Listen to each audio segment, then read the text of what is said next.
Hello नमस्कार शुभ सकाळ मंडळी. ठरलं तर मगच्या 21 ऑगस्टच्या एपिसोडमध्ये तुम्हा सगळ्यांचं खूप खूप स्वागत. तर आजच्या एपिसोडमध्ये आपल्याला बघायला मिळणार आहे की महिपत पोचला आहे तुरुंगात आणि त्याने प्रियाला आता सरळ सरळ धमकी देऊन टाकली आहे की लवकरच प्रियाच्या नावापुढे महिपत फुली मारणार आहे, म्हणजे प्रियाला जीवे मारण्याची धमकी दिली आहे. आणि इकडे अर्जुन पण त्याच्या मॉमच्या मनात सायलीविषयीच्या चांगल्या भावना जागरूक करण्यासाठी काहीतरी युक्ती करणार आहे. आता हे सगळं कसं, त्यासाठी आजचा एपिसोड शेवटपर्यंत नक्की बघा. तर काल आपण बघितलं होतं की सायलीच्या आईबाबांबद्दल थोडीफार माहिती मिळवण्यासाठी अर्जुनने कुसुमताईला विचारलं होतं की सायलीचा लहानपणीचा एखादा फोटो आहे का, तुम्हाला तिच्या बालपणाबद्दल काही माहिती आहे का. तेव्हा कुसुमताईंनी सांगितलं होतं की 7-8 वर्षापूर्वीपासूनच त्या आश्रमात राहायला लागले आहेत. सो आता अर्जुनला कुसुमताईंकडून तर काही माहिती मिळणार नाही आहे. त्यामुळे आता तो तिथून निघत असतो तर कुसुमताई विचारतात, थांबा अर्जुन सर, तुम्ही आज अचानक असे प्रश्न का विचारताय. आधीच काही संकट कमी नाही येतो आपल्यावर, तुम्ही हे असे प्रश्न विचारून माझ्या जीवाला घोर नका ओलावू. आता कुसुमताई टेन्शनमध्ये असतात म्हणून अर्जुन त्यांना आता खरं खरं सांगून टाकतो आणि तो सांगतो की मला हल्लीच एक गोष्ट कळाली आहे आणि ती अशी आहे की सायलीचे आईबाबा जिवंत आहेत. आणि हे ऐकल्यानंतर कुसुमताईला मात्र धक्का बसतो. मग कुसुमताई म्हणतात, सायलीचे आईबाबा जिवंत आहेत? कुठे ते, कोण आहेत, तुम्हाला काही कळलं आहे का, आणि हे तुम्हाला कोणी सांगितलं. त्यावेळेला अर्जुन म्हणतो की मला आधी अद्वैतने सांगितलं आणि त्यानंतर मधुभाऊंनी सांगितलं.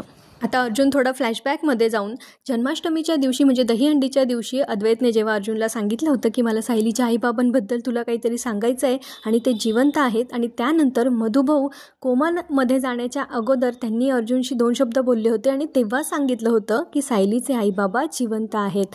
कुसुमताईंना हे ऐकल्यानंतर खूप धक्का बसतो. पण कुसुमताई इथे अर्जुनला म्हणतात की मधुभाऊ याआधी असं कधीच नाही बोलले हो, म्हणजे सायलीच्या आईबाबांबद्दल ते कधीच नाही बोलले. तर याचा अर्थ असा होतो की यापूर्वी त्यांना माहिती नसेल की सायलीचे आईबाबा जिवंत आहेत. कदाचित ही गोष्ट त्यांनाही आत्ताच कळली असेल. आता अर्जुनला पण प्रश्न पडला आहे की नेमकं हे प्रकरण आहे काय. आता मधुभाऊंनाच ह्या गोष्टीचं उत्तर माहिती आहे, त्यामुळे आता मधुभाऊ जोपर्यंत शुद्धीवर येत नाही तोपर्यंत ह्या प्रश्नाचं उत्तर काय मधुभाऊंच्याकडून मिळणार नाही आहे. आणि त्यामुळे आता अर्जुनला असं वाटतं आहे की हे जे काही आहे त्याचं सत्य मलाच शोधून काढावं लागणार आहे. आता कुसुमताई म्हणतात, आपण सायलीला सांगूया का ह्याबद्दल. पण अर्जुन म्हणतो, नाही, सायलीला नाही सांगायला पाहिजे, कारण आपल्यालाच इतका त्रास होतो आहे हे सगळं कळल्यानंतर, तर सायलीला किती होईल. आणि आपण तिला काय सांगणार आहोत की तुझे आई बाबा जिवंत आहेत. मग तिच्या प्रश्नांची उत्तरं कुठून शोधायची, की ते कोण आहेत, कुठे आहेत, ह्या सगळ्यांचा तिला पण खूप जास्त त्रास होईल. त्यामुळे आता अर्जुन असं ठरवतो की आता सायलीला ह्याबद्दल काहीही सांगायचं नाही आहे आणि स्वतःच आता अर्जुन ह्या सगळ्या गोष्टींचा छडा लावणार आहे. तेव्हा तो म्हणतो की मधुभाऊ आता कधी शुद्धीवर येतील आपल्याला तर काय माहिती नाही आहे, त्यामुळे सायलीचे आईबाबा कोण आहेत या गोष्टीचा शोध आता मलाच घ्यावा लागणार आहे. आणि आता अर्जुनने ठरवलं आहे म्हटल्यानंतर तो ह्या गोष्टीच्या तळापर्यंत नक्कीच पोहोचणार आहे. पण तो कसा पोहोचतो आणि कधीपर्यंत पोहोचतो हे सगळं बघणं आपल्यासाठी मनोरंजक ठरणार आहे. तुम्ही चॅनलला सबस्क्राईब केलं नसेल तर करून ठेवा म्हणजे आपल्याला पुढच्या सगळे अपडेट्स मिळत राहतील. दुसरीकडे आपण बघितलं होतं की काल नागराज आला होता महिपतकडे, म्हणजे महिपतनेच बोलवलं होतं की तुमच्याशी अर्जुन बोलायचं आहे या घरी म्हणून. आणि ज्यावेळेला नागराज केला होता त्यावेळेला एक वकील तिथे बसले होते. सो मधुभाऊंनी आता साक्षीला सोडवण्यासाठी 2 कोटी रुपये ऑफर केले होते त्या वकिलाला, त्यामुळे त्या वकिलाने साक्षीची केस घेतलेली होती. आता नागराज येऊन तिथे बसतो आणि मग महिपत म्हणतो की नागराज शेठ, अहो कशाला रिकामे उद्योग करताय तुम्ही, हे बाकीचं सगळं सोडावं, आता तुम्ही काहीच करू नका. त्यावेळेला नागराज म्हणतो की नाही महिपत, आपल्याला काहीतरी केलं पाहिजे आणि हाच चांगला चान्स आहे. आता तो म्हातारा आहे ना तिथे, तो मधुकर पाटील, तो एकटा आहे तिथे हॉस्पिटलमध्ये, तिथे अर्जुन पण नाही आहे आणि सायली पण नाही आहे, तर आपल्याला हा चांगला चान्स आहे महिपत, आपण आत्ताच काहीतरी केलं पाहिजे. आणि नागराज उठून उभा राहतो ना की मला जायचं आहे, ते काहीतरी करायचं आहे असं म्हणून. पण मग महिपत सांगतो, नागराज शेठ थोडं थंड घ्या, आता सध्या आपल्याला काहीच करायचं नाही आहे. तो म्हातारा तिकडे शांत झोपलाय ना, त्याला शांतच झोपू द्या. आणि सध्या आहे ना तुम्ही तुमच्या ती अर्ध्या मेंदूची वहिनी आणि हे अर्धमडं असलेला हा म्हातारा, या दोघांकडे अजिबात लक्ष देऊ नका. सध्या आपलं लक्ष असणार आहे ना ते फक्त अर्जुन आणि त्याची बायको ती सायली या दोघांवर असलं पाहिजे. या दोघांना आपल्या जाळ्यात कसं अडकवायचं ह्याकडे आपण लक्ष द्यायला पाहिजे. आणि आणखीन एक गोष्ट, ती प्रिया तन्वी नाही आहे ही गोष्ट फक्त त्या म्हाताऱ्याला माहिती आहे, त्यामुळे त्या प्रियाच्या डोक्यावर एक टांगती तलवार तर पाहिजे ना, आणि जोपर्यंत हे म्हातारं जिवंत आहे ना तोपर्यंत तिच्या डोक्यावरती तलवार राहणार आहे.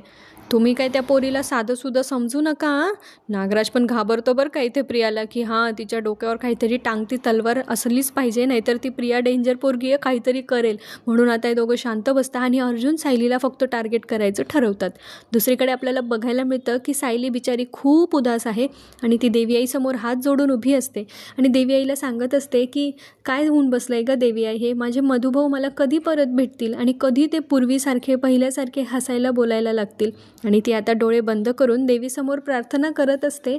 त्यावेळेला देवी आई तिला दृष्टांत देते आणि तिच्या दृष्टांतामध्ये मधुभाऊ स्वतः येतात आणि ते म्हणतात, आता ते सायलीची समजूत काढत असतात की साऊ बाळा, तू रडू नकोस, फक्त माझ्यासाठी अशीच प्रार्थना करत राहा, कारण मी एक दिवस नक्की तुझ्यासमोर अगदी ठणठणीत पहिलेसारखा हसता खेळता मधुभाऊ म्हणून परत येणार आहे हां बाळा.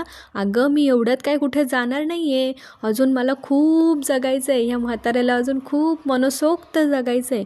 तुझा आणि जावई बापूंचा चांगला संसार बघायचा आहे, तुमच्या मुलांना खेळवायचं आहे, नातवंड बघायची आहेत, त्यामुळे मी काही इतक्यात जाणार नाही आहे. तर तू आता काळजी करू नकोस बरं, मला तुझ्या चेहऱ्यावर ही काळजी नको, फक्त हसू दिसलं पाहिजे. आणि याच्यापुढे लक्षात ठेव, आता रडायचं नाही, आता आपल्याला फक्त लढायचं आहे. मी येण्याची वाट बघायची आहे हां, पण मी जेव्हा परत येईल तेव्हा तू मला अशीच हसरी दिसली पाहिजे. तर देवीच्या ह्या कौलनंतर आणि मधुभाऊंच्या या दृष्टांतानंतर सायलीला आता जरा पॉझिटिव्ह सकारात्मक वाटायला लागलेलं आहे. त्यामुळे सायलीच्या चेहऱ्यावर एक वेगळंच तेज असतं आणि आता सायली एकदम छान राहण्याचं ठरवते, सकारात्मक राहण्याचं ठरवते आणि मग ती म्हणते की यापुढे मी अजिबात रडणार नाही आहे, कारण मधुभाऊंनी जसं सांगितलं आहे तसं रडायचं नाही आणि आता फक्त मधुभाऊंची हसत हसत परत येण्याची वाट बघायची आहे. त्यामुळे आता सायलीला देवी आईची प्रार्थना करून जरा रिलॅक्स वाटतं आहे आणि तिने आता नव्या उमेदीने जगायचं पुन्हा ठरवलेलं आहे. दुसरीकडे आपल्याला बघायला मिळतं या दोघी चेटकिनी इथे तुरुंगात आहे, प्रिया आणि साक्षी. आणि कोणाला तरी बघून प्रिया जरा साईडला होते. कोण आलं आहे माहिती आहे का? महिपतराव. आता तो महिपत येतो त्यावेळेला साक्षी त्याच्यावर चिडते आणि म्हणते, काय येता तुम्ही मला सारखं सारखं भेटायला, काय येता रोज मला भेटायला? 14 वर्ष इथे मी राहणार आहे, तर मग काय तुम्ही रोज हे बघायला येता का, रोज माझी कशी झीज होते ते? त्यावेळेला महिपत म्हणतो, कोण म्हटलं तुला तू 14 वर्ष इथे राहणार आहेस? हा तुझा बाप तुला इथून घेऊन जाणार आहे आणि त्याचीच तयारी करतोय मी आता. आणि मग महिपत आता आवाज देतो की वकील साहेब. त्यावेळेला साक्षी जरा आश्चर्याने बघते, तिला माहितीच नसतं की साक्षीची केस घ्यायला कोणीतरी तयार झालं आहे. आणि त्यावेळेला वकील पण असे सेलमध्ये आत येतात. असं तुरुंगात भेटू देतात का हो एवढं आतमध्ये जाऊन? मान्य आहे पैसे वगैरे चारून त्यांनी थोडं मॅनेज केलं असेल, पण हे जरा अति होतं आहे नाही का? आणि ह्या दोघींना तर काहीच कामं लावत नाही, नुसते जेलमध्ये बसून असतात. सक्त मजुरीची शिक्षा केली होती ना, मग हिला काम करताना दाखव ना कधीतरी. आता महिपत इथे साक्षीला सांगतो की तुझ्यासाठी वकील मिळाला आहे. आता हे वकील साहेब अर्जुनच्या विरोधात लढणार आहे. आता ते वकील काय म्हणतात माहिती आहे का, की मी तुमच्या केसमध्ये ना थोडेफार फेरबदल करून तुम्हाला इथून सोडवणार आहे. तर दुसरीकडे आपल्याला बघायला मिळतं की सुभेदारांच्या घरी कॉफीचा कार्यक्रम चालू आहे. म्हणजे सायलीने सगळ्यांसाठी कॉफी बनवली आहे. प्रतापरावांना दिली, कल्पनाताईंना दिली, अस्मिताला दिली, कारण अस्मिताचीच डिमांड होती, ए विमल मला कॉफी कर गं, तिचा नेहमीचा डायलॉग होता तो. कल्पनाताई आधी सायलीच्या हातचं खातपीत पण नव्हत्या, पण आता त्यांनी ही कॉफी घेतलेली आहे. आता प्रतापराव म्हणतात, सायली अगं तू कशाला आणलीस कॉफी वगैरे, मी तुला आराम करायला सांगितलं ना. त्यावेळेला सायली म्हणते की बाबा अहो आराम करायला, मी काही आजारी आहे का, आणि आता मला बरं वाटतं आहे. मी आता ठरवलं आहे की फक्त आता सकारात्मक विचार करायचा, आणि तुम्ही घरातले सगळे माझ्या पाठीशी एवढे खंबीरपणे उभे असताय म्हटल्यावर मला अजून काय पाहिजे नाही का. अस्मितालाही जरा बरं वाटतं की सायली आता जरा पॉझिटिव्ह वेने विचार करते. त्यावेळेला अर्जुन पण तिथे येतो आणि तो म्हणतो, हां माझी कॉफी. त्यावेळेला सायली म्हणते, हो आहे ना, तयार आहे तुमची पण कॉफी, या ना देते. या संपूर्ण संभाषणामध्ये कल्पनाताईंचं अजिबात इन्व्हॉल्वमेंट नाही आहे. त्या फक्त कॉफी घ्यायला बसल्या आहेत खरं तिथे, पण त्या कोणत्याच बाबतीत काहीच बोलत नाही आहे. आता सायली अर्जुनला सांगते की मी तुमच्यासाठी पण कॉफी केली आहे, या मी तुम्हाला देते. आणि सायलीचं हे थोडंसं बदललेलं म्हणजे ती जरा रिलॅक्स वाटते ना, हे बघून प्रतापरावांना छान वाटतं आणि ते म्हणते, शाब्बास असंच वागा, मला तुझ्याकडून ह्या अशाच वागण्याची अपेक्षा होती सायली. त्यामुळे सायली पण जरा आता खुश होते, कारण प्रतापरावांनी तिचं कौतुक केलेलं आहे. दुसरीकडे आपल्याला बघायला मिळतं की साक्षीला वकिलांची ओळख करून दिली आहे आणि इकडे प्रियाला धमकवण्यासाठी आता महिपत आला आहे आणि तिला म्हणतो की काय गं ए चिचुंद्रे काय विचार करते ग, जास्त माज आला आहे का तुला? त्यावेळेला प्रिया एवढी जेलमध्ये आहे आणि महिपत सारखा गुंड आहे, पण ही पोरगी अजिबात घाबरत नाही त्याला. तरी त्याला बघा कसा लुक देते आणि त्याला सांगते, तू तुझ्या पोरीची साक्षीची काळजी कर ना, माझी काळजी तू करू नको. त्यावेळेला महिपत सांगतो की कशी नाही नको करू, तुझी काळजी करावीच लागणार ना, कारण मी पहिले तुला इथून बाहेर काढणार आहे आणि नंतर तुझ्या पोटात सुराख उपसणार आहे. प्रिया त्याला सांगते, तू मला धमकी देऊ नको हां. त्यावेळेला महिपत सांगतो, धमकी नाही देते तुला, मी ठरवलं आहे की तुला इथून बाहेर काढायचं आणि मग तुझं काय करायचं ते ठरवायचं. आणि आता महिपतने दाखवली एक लिस्ट, त्याच्यामध्ये त्याने आत्तापर्यंत मारलेल्या लोकांची आणि याच्या पुढे ज्यांना मारणार आहे त्या लोकांची यादी असते. त्याच्यावर सरंजामेंच्या नावावर एक क्रॉस म्हणजे फुली केलेली असते आणि मग म्हणतो, हा सरंजामे ना, ओळखलं का, सिनियर इन्स्पेक्टर, याला मी गोळी नाही घातली, सुरा नाही खुपसला, याला मी विषाची अख्खी बाटली पाजली. त्याच्या बहिणीच्या आणि आईच्या मरणाची भीती दाखवून ना त्याला ते विषाची बाटली दिली आणि त्याने ती पूर्ण बाटली पिऊन टाकली आणि मग सरंजामेच्या नावावर फुली. त्यानंतर दुसरीकडे पुन्हा सुभेदारांच्या घरचा सीन बघायला मिळतो. कल्पनाताई ठम्म बसून आहेत, काही बोलत नाही आहे. त्यावेळेला सायली आता जरा त्यांच्याशी स्वतःहून बोलण्याचा प्रयत्न करते की आई, तुम्ही जरी माझ्याशी बोलत नसलात ना तरी तुमची काळजी मला कळते आहे बरं का, कारण तुम्ही जर माझी काळजी केली नसती ना तर मी घरी आल्यानंतर तुमच्या हातचा चहा तयार राहिला नसता माझ्यासाठी. पण मग आता कल्पनाताई म्हणतात की हे सगळं मी माणुसकी म्हणून केलं आहे, मी तुझी कोणीही नाही आहे आणि याच्यापुढे माझ्याकडून तशी अपेक्षा पण करायची नाही आहे, कारण मी ठरवलं आहे की यापुढे मी कोणाला जीवही लावणार नाही आहे आणि कुणाला आपलं पण समजणार नाही आहे. मी सगळ्यांपासून अंतर ठेवून वागणार आहे, पण मी माझी माणुसकी पण सोडणार नाही आहे. त्यामुळे मी जे काही केलं ते माणुसकीच्या नात्याने केलेलं आहे. आता सायलीला हे ऐकल्यानंतर जरा वाईट वाटतं, कारण बिचारीला असं वाटलं होतं की कुठेतरी कल्पनाताईंच्या मनात तिच्याविषयी चांगल्या भावना उत्पन्न होत असतील, पण कल्पनाताईंनी काय अजून राग सोडलेला नाही आहे. आणि त्या ज्या वेळेला बोलत असतात की मला आता कोणावर विश्वास ठेवायची भीती वाटते, त्यावेळेला आता अर्जुनला असं वाटतं की मम्माचं काय चाललं आहे, अजूनही मम्मा सायलीशी नीट वागत नाही आहे. त्यामुळे तो जरा आता टेन्शनमध्ये आहे आणि आता विचार करतो आहे की मम्माचं आणि सायलीचं एक गॅटमॅट कसं जुळवून आणायचं ते. इकडे आपल्याला बघायला मिळतं की महिपत आता प्रियाला घाबरवतो आहे बरं का अजून जास्त, आणि मग तिला सांगतो, दुसरं नाव कोणाचं आहे वाच, राजेंद्र, माझाच माणूस होता तो, पण मी याच्या खोपडीत सरळ बंदुकीची गोळी घातली आहे. महिपतचे ते डोळे बघून आहे ना प्रियाला भीती वाटते बरं का आता, आणि आधीच 2 दिवसापासून जेवलेली नाही आहे, त्याच्यामुळे जरा जास्तच टेन्शनमध्ये दिसते आहे. तिसरं नाव असतं मधुकर पाटील. आता महिपत सांगतो की या म्हाताऱ्याचा आहे ना हाफ मर्डर केला आहे म्हणून त्याच्यावर अर्धीच फुली मारलेली आहे. आता वाच बरं पुढचं नाव कोणाचं आहे. प्रिया काय वाचत नाही, पण त्या कागदाकडे बघून जरा शॉक झाली आहे बरं का, काय कळत नाही तिला काय बोलावं, बोलती पूर्ण बंद झाली आहे. तेव्हा महिपत म्हणतो, अगं वाच ना.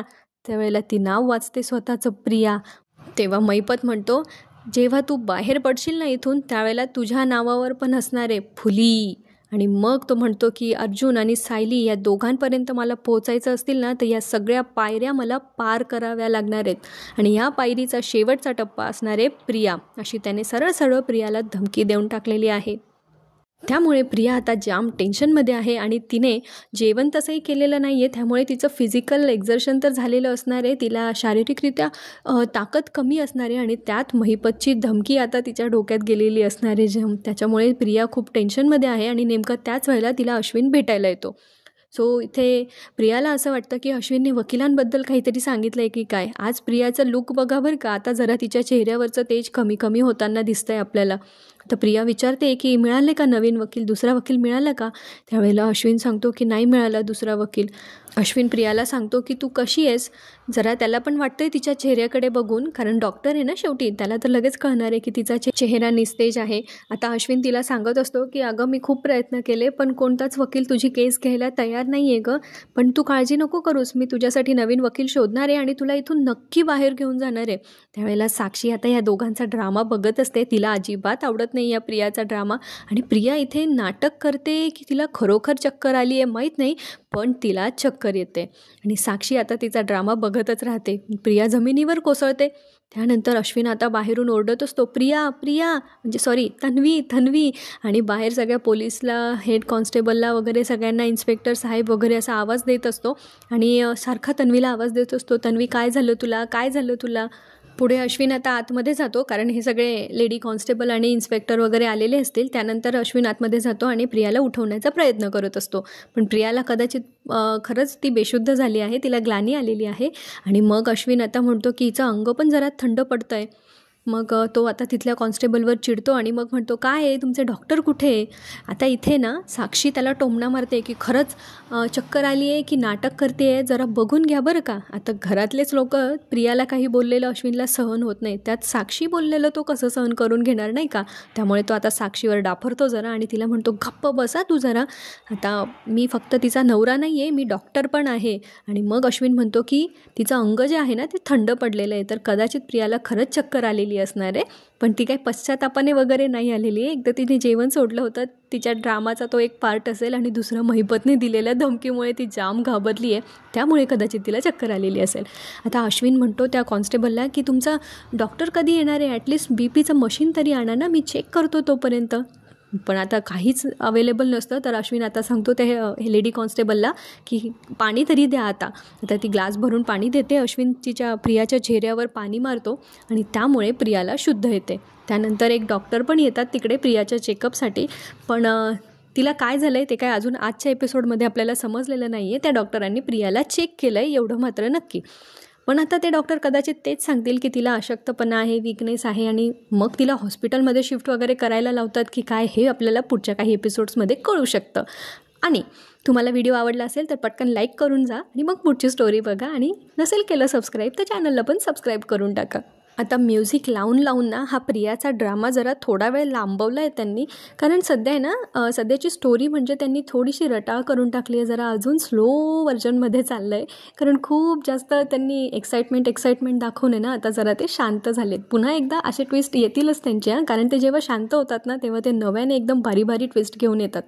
आता इकडे अर्जुन विचार करतोय की सायलीच्या आईवडिलांबद्दल मी इथे शोधण्याचा प्रयत्न करतोय, पण घरात काय, मम्मा जी आहे ती मम्मा सायली म्हणजे तिची घरात जी आई आहे तीच तिच्याशी नीट वागत नाही आहे. आणि त्यानंतर अर्जुनला आठवतं की जन्माष्टमीच्या वेळेला सायलीने जेव्हा पाळणा गायला होता त्यानंतर घरात सगळे भावूक झाले होते आणि तेव्हा सायलीने म्हटलं होतं की मी माझ्या देवकीला बघितलं नाही आहे, पण माझी यशोदामाई तुम्ही आहात आई. आणि त्या दोघींमधलं जे बॉन्ड आहे ना ते अर्जुन आता खूप मिस करतोय. तो म्हणतो की अगदी मायलेकींमध्ये असतं तसं बॉन्ड आहे या दोघांमध्ये.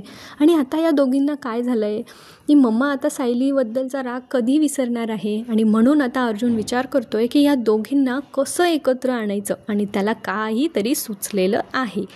तर अर्जुन आता त्याच्या बाबांना फोन करतो घरातल्या घरात. प्रतापराव त्याचा फोन घेतात आणि म्हणतात, काय रे हे अर्जुन, आणि त्याच्या खोलीकडे बघत असतात आणि म्हणतात, बापाशी बोलण्यासाठी तुला 10 पायऱ्या उतरून खाली येता येत नाही का, तर तू घरातल्या घरात काय फोनवर बोलणार आहेस का माझ्याशी. त्यावेळेला अर्जुन म्हणतो, बाबा तुम्ही माझं डॅडा, तुम्ही माझं ऐकून तरी घ्या, मला तुम्हाला जे काही सांगायचं आहे ना ते खूप महत्त्वाचं आहे आणि मॉम समोर नाही बोलता येणार आहे, तुम्ही मला माझ्या रूममध्ये येऊन भेटा. त्यावेळेला प्रतापराव म्हणतात, का अरे असं काय आहे. अर्जुन म्हणतो, अहो तुम्ही ओरडू नका ना, तुम्ही पटकन मला माझ्या रूममध्ये येऊन भेटा, चला बाय बाय बाय. आता अर्जुनने प्रतापरावांना सांगितलं आहे की पटकन माझ्या रूममध्ये या. आता त्याचा दुसरा क्राईम पार्टनर असणार आहे, म्हणजे ह्या प्लॅनसाठी त्याला जी दुसरी पार्टनर लागणार आहे ती असणार आहे अस्मिताई. त्यामुळे त्याने अस्मिताला कॉल केला आहे. तर अस्मिता म्हणते, अरे काय रे अर्जुन. त्यावेळेला अर्जुन म्हणतो, तू मला माझ्या रूममध्ये येऊन भेट ना. त्यावेळेला आता अस्मिता म्हणते, अरे मी आत्ताच हॉलमधून इकडे आले रे, आता परत वर कशी येऊ, मला वाटलं तू गेलास बाहेर. त्यावेळेला अर्जुन म्हणतो, नाही अस्मिताई तू ये ना पटकन वरती. आता अस्मिताला कंटाळा येतोय बरं का वर जाण्याचा. ती म्हणते, अरे आता हॉलमधून मी आले इकडे आणि आता परत वर कशी येऊ. त्यावेळेला अर्जुन म्हणतो, पायऱ्यांनी, तसंही तुला डॉक्टरांनी एक्सरसाइज करायला सांगितली आहे ना, त्यामुळे ये तू आता पायऱ्या चढून वरती. आणि मला आहे ना तुला जी काही सांगायचं आहे ना ते टॉप सिक्रेट आहे, टॉप सिक्रेट. तर ते सिक्रेट मला तुझ्यासोबत डिस्कस करायचं आहे. आता सिक्रेट म्हटल्यानंतर अस्मिताचे जरा डोळे चमकतात आणि ती म्हणते, काय सिक्रेट आहे आणि माझ्याशी शेअर करायचं आहे. हो थांब आलेच. आणि अशा पद्धतीने अर्जुनने त्याच्या रूममध्ये या दोघांना बोलवलं आहे आणि इथेच आजचा भाग संपलेला आहे. तर पुढच्या भागात आपल्याला बघायला मिळणार आहे की प्रतापराव आणि अस्मिता अर्जुनच्या रूममध्ये आले आणि आता कल्पनाताईंचा राग कसा काढायचा यावर त्यांचं डिस्कशन चाललेलं असतं. सो अर्जुनला आता जे सुचलं आहे ते असं आहे की प्रतापराव आणि अस्मिताने सायलीशी वाईट वागायचं, तिला टॉर्चर करायचं, कारण त्याच्या मम्माला सायलीशी कुणीही वाईट वागलेलं अजिबात आवडत नाही. त्यामुळे आता अर्जुन म्हणतो की तुम्ही दोघांनी सायलीला टॉर्चर करायचं आणि ज्यामुळे मम्माला ते आवडणार नाही आणि मम्मा आणि सायली एकत्र येतील. तर अशा पद्धतीचा यांचा प्लॅन आहे आणि तोच वर्कआउट करण्यासाठी ते जेव्हा डायनिंग टेबलवर असतात त्यावेळेला अस्मिता म्हणते की मला तुझं तोंड पण बघायचं नाही आहे आणि तुझ्या हातचं जेवायचं पण नाही आहे. त्यामुळे आता अस्मिता म्हणते इथे तुझं तोंड बघत जेवण्यापेक्षा मी माझ्या रूममध्ये जाऊन जेवते. म्हणून अस्मिता आता ताट घेऊन निघून जाते. त्यानंतर प्रतापराव आहे ना सायलीवरच चिडतात आणि म्हणतात बघितलंस तुझ्यामुळे रागवली ना ती, गेली ना रुसून तिकडे, आता तर मलाही जेवायचं नाही आहे. त्यावेळेला अर्जुन म्हणतो की मला पण जेवायचं नाही आहे. तर सायली म्हणते की तुम्ही प्लीज कोणी असं करू नका, जर तुम्ही नाही जेवलात ना तर फक्त आजचीच रात्र नाही पुढचे 3 दिवस मी अन्न पाणी सगळ्यांचा त्याग करेल. झालं म्हणजे हा अर्जुनचा हा प्लॅन सायली काही वर्क करू देणार नाही आहे. आता अशा पद्धतीने कल्पनाताई सायलीशी बोलायला लागतील असं मला तरी वाटत नाही आहे. तो एक सोहळा असणार आहे ज्यावेळेला कल्पनाताई सायलीचा सून म्हणून स्वीकार करतील. पण तिकडे प्रियाची नाटकं पण चालूच आहेत बरं का, लवकर बाहेर येते बहुतेक. त्यानंतर मात्र खूप सारा ड्रामा होणार आहे. हे पाहण्यासाठी पुढचे एपिसोड्स आपल्याला बघावेच लागणार आहे. तर आजचा एपिसोड कसा वाटला मला कमेंट करून नक्की सांगा. आवडला असेल तर लाईक करा आणि चॅनलला सबस्क्राईब करा. तर भेटूया पुढच्या भागात. तोपर्यंत आनंदी रहा, हसत खेळत रहा. आयुष्य खूप सुंदर आहे, मस्तपैकी जगत रहा. भेटूया पुढच्या भागात. धन्यवाद. सबस्क्राईब केलं नसेल तर लगेच करून टाका. आणि हो, अजून एक नवीन प्रोमो आलाय ठरलं तर मगचा, ज्यामध्ये सायलीला तिच्या लहानपणीच्या गोष्टी आठवणार आहेत. त्यासाठी तर आपल्याला पुढचे एपिसोड्स पाहावेच लागतील. खूप गोष्टींचा रहस्य उलगडा व्हायचा बाकी आहे. त्यामुळे चॅनलला सबस्क्राईब करून ठेवा. सगळे अपडेट्स घेऊन तुमच्यासमोर नक्की हजर होणार आहे.